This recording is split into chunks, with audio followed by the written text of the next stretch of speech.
In the previous section, I have introduced the scaffolded project and walked through all the generated files, except the build for the Lambda function. So in this section, we're going to build the Lambda functions all together using the SAM command. So we've in the previous section, I've already walked you through the readme.md, and here is the command how we build all the Lambda function together. And also we have a deployment command here, how we deploy the Lambda function to the AWS. So let's all go to the terminal to build the Lambda function. So you can see we're in the pet store zip folder. And you can see we have template.yaml in this folder. So we run the SAM command from this folder. SAM build, that's it. So when we call this SAM build, it will basically build all the Lambda function together. After the build, we can deploy it. I actually previously I built it already, so you can see when we call the make build, it's actually pretty fast to get everything built in this round. Previously, it takes about 5 minutes to get all the image built.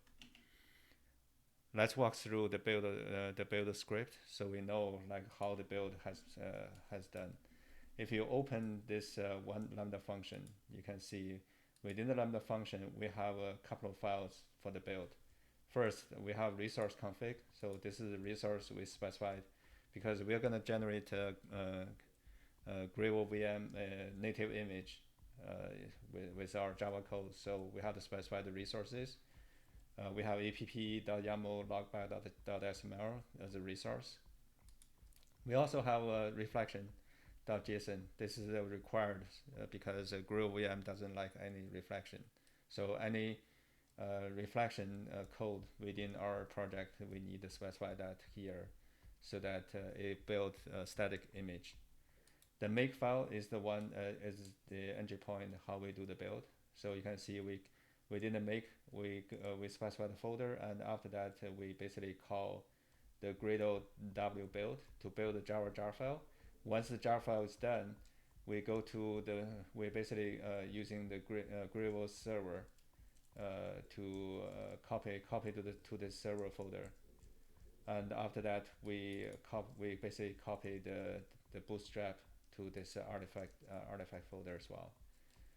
So if you look at the bootstrap, it's very simple. This is the entry point in the Lambda function when the Lambda function is invoked within the Docker container. We have our own runtime. So it basically say it's called the /server. So this is the native image or native application we built eventually. This is the Gradle build. You can see how we generate the jar file. And also here you can see we have an additional task using the Gradle VM image, a Docker image to build it. So we don't need to download anything. As long as you have Docker available on your desktop, you can just call the Docker to build your application, and the output will be just like a server. It's executable on the target operating system. Basically Linux.